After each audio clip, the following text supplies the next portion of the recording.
Media సోదరులందరికీ కూడా నమస్కారం. ఈ రోజున ఏదైతే పానింగ్ రోడ్లో ఉన్న అబ్బో ఇక్కడ కేజీ చీరలు కొంటే అర కేజీ చీరలు ఫ్రీ అంట. మంగళ్య షాపింగ్ మాల్ కేజీల్లో సేల్, టన్నుల్లో ఆనందం. టిడ్కో గృహాల దగ్గర ఏదైతే 5 MLD ట్యాంక్ నిర్మాణం అవుతుందో దాన్ని శంకుస్థాపన కార్యక్రమానికి రావడం జరిగింది.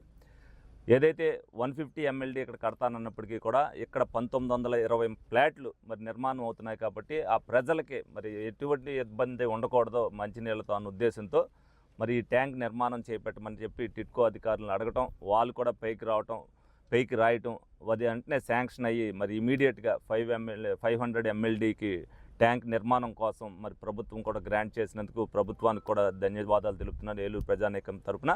అదేవిధంగా మొన్న రివ్యూకి ఏదైతే నారాయణ గారు వచ్చారో అప్పుడు ఈఈ గారిని అడగడం జరిగింది.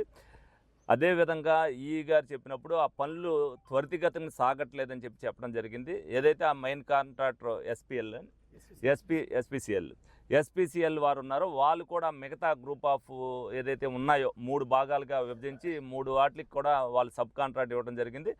ఏదైతే అక్టోబర్ నెలాఖరికి కొంత భాగాన్ని, డిసెంబర్ నెలాఖరికి మొత్తం కూడా ఇల్లు ఎవరి కాళ్ళకి లబ్ధిదారులకి అందించాలన్న కృతనిశ్చయంతో మరి వాళ్ళు కూడా స్పీడ్గా అవ్వాలంటే వాళ్ళకు కూడా ఇవ్వడం జరిగింది. ఇప్పుడు కూడా లోపల టైల్స్ కానీ ఇన్నర్ వర్క్ అంతా జరుగుతూనే ఉంది.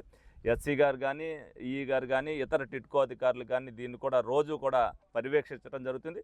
అదేవిధంగా మొన్న ఎవరికైతే క్యాన్సిల్ అయినాయో వాళ్ళకు కూడా తప్పతపాలుగా డీడీలు కూడా అందజేయడం జరుగుతుంది. చేసే పని ప్రజానీకానికి ప్రతి ఒక్కరికి కూడా తెలియాలని గౌరవ ముఖ్యమంత్రి చంద్రబాబు నాయుడు గారు ఏదైతే చెప్పారో, గత ప్రభుత్వ హయాంలో ఏదైతే నిర్వీర్యమైనాయో అప్పుడు అలా ఇంకొక 10 నెలలు కష్టపడితే ఈ ఇల్లు ఎవరికి వాళ్ళకి అప్పచెప్పేసే పని ఉండేది. కానీ వాళ్ళు నిర్వీర్యం చేసిన తర్వాత మరి దీంట్లో అన్నిట్లో కూడా లోపాలు, మళ్ళీ చేసిన పనిలో కూడా కొంత భాగం పాడైపోవడం వల్ల మళ్ళీ దీన్ని టేక్ ఓవర్ చేయాలంటే మరి ఎంత టైం పట్టిందనేది మీ అందరూ కూడా చూస్తున్నారు.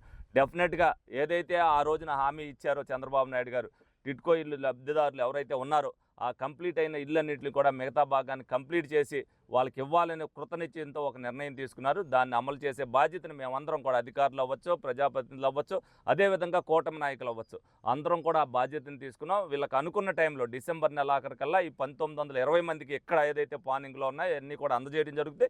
సకల సదుపాయాలతో ఏదైతే రోడ్లకు సంబంధించి కానీ ఈ ట్యాంకుకి సంబంధించి 55 లక్షల రూపాయలు స్పెషల్ గ్రాంట్ ఇవ్వడం జరిగింది.